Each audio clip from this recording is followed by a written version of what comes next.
আসসালামু আলাইকুম, hello everyone, welcome back to Sadia's kitchen. Sadia's kitchen থেকে চলে আসলাম আজকে আরও একটি রেসিপি নিয়ে। আজকে আমি রান্না করেছি হালিম। আজকে হালিম রান্না করব, রাঁধুনির যে রেডিমিক্স হালিমটা আছে ওইটা। তো চলেন দেখে আসি হালিম রান্নার প্রস্তুত প্রণালী। প্রথমে আমি এখানে নিয়েছি 1 প্যাকেট হালিম, রাঁধুনির হালিম মিক্সটা নিয়েছি।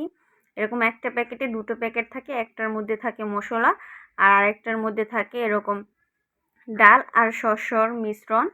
এখন এটা একটি প্লেটের মধ্যে আমি নিয়ে নিলাম। এটাকে ফুটন্ত গরম পানি দিয়ে মিশিয়ে নিতে হবে। তো দেখতেই পাচ্ছেন আমি অল্প অল্প করে পানি ব্যবহার করছি।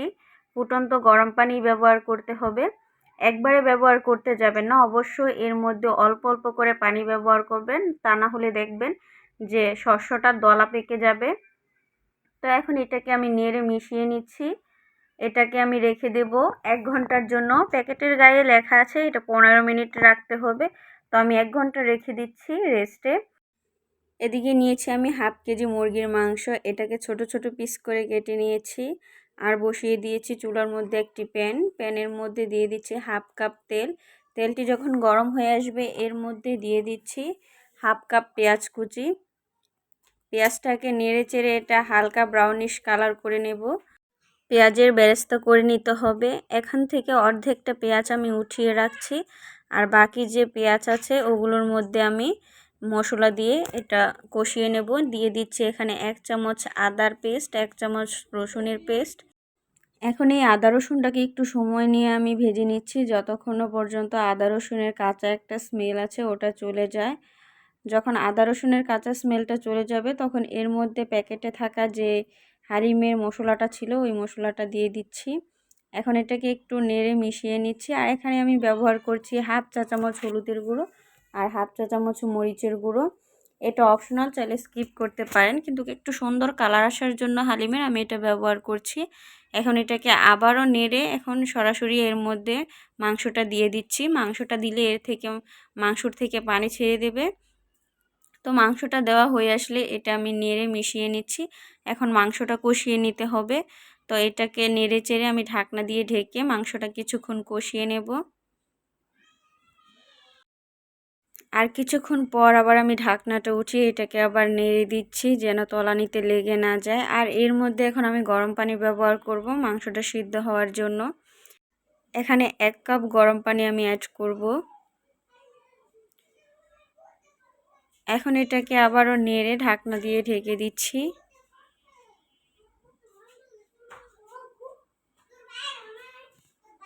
আর 5 মিনিট পর ঢাকনাটা উঠিয়ে আবার আমি নেড়ে দিচ্ছি। এখন মাংসটা 80% সিদ্ধ হয়ে গেছে, আর বাকি যে 20% ওটা হচ্ছে ডালের সাথে সিদ্ধ হবে। তখন দেখবেন যে মাংসটা খুব সফট হয়ে আসবে। এখন এর মধ্যে দিয়ে দিচ্ছি আগে ভিজিয়ে রাখা ডাল শস্যর মিশ্রণটা। এখন শুধু এটাকে অনবরত নেড়ে কিছুটা ঘন করে নিতে হবে এর গ্রেভিটা। যখন ঠিক এরকম ঘন হয়ে আসবে তখন এর মধ্যে আমি দিয়ে দিচ্ছি ডালের জন্য লবণ। আমি কিন্তু মাংসের জন্য কোনো লবণ ব্যবহার করিনি, যেহেতু প্যাকেটের মশলার মধ্যেই লবণটা অ্যাড করা থাকে। একটু বুঝে লবণটা অ্যাড করবেন, তা না হলে হালিমটা অনেকটা নোনতা হয়ে যেতে পারে।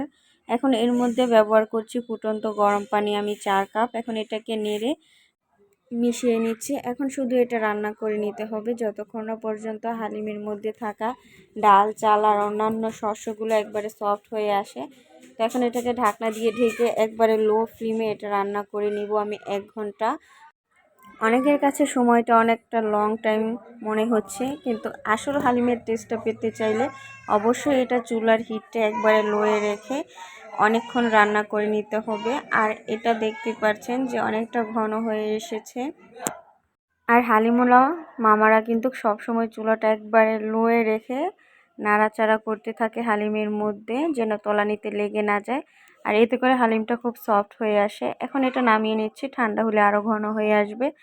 এখন হালিমটা পরিবেশন করে নিচ্ছি। আর আমার আজকের রেসিপিটি ভালো লাগলে অবশ্যই আমার ফেসবুক পেজে ফলো আর আমার ইউটিউব চ্যানেলটি সাবস্ক্রাইব করে আমার পাশে থাকবেন। এতে করে আমি নতুন কোনো রেসিপি আপলোড করার সাথে সাথেই নোটিফিকেশন পৌঁছে যাবে আপনার কাছে। হালিমের উপর আমি পেঁয়াজ বেরেস্তা দিয়ে দিচ্ছি। আর এর মধ্যে দিয়ে দিচ্ছি ছোট ছোট কুচি করে নিয়েছি আদা কুচি আমি দিয়ে দিচ্ছি, আর তার সাথে দিয়ে দিচ্ছি কাঁচামরিচ কুচি, আর এর মধ্যে দিয়ে দেব ধনিয়া পাতা কুচি, আর উপরে লেবু দিয়ে আমি একটু দেখা সৌন্দর্যের জন্য আমি লেবু দিয়ে ডেকোরেশন করে নিয়েছি। তো সবাই সুস্থ থাকবেন, ভালো থাকবেন, আবারও চলে আসব নতুন কোনো রেসিপি নিয়ে। আল্লাহ হাফিজ।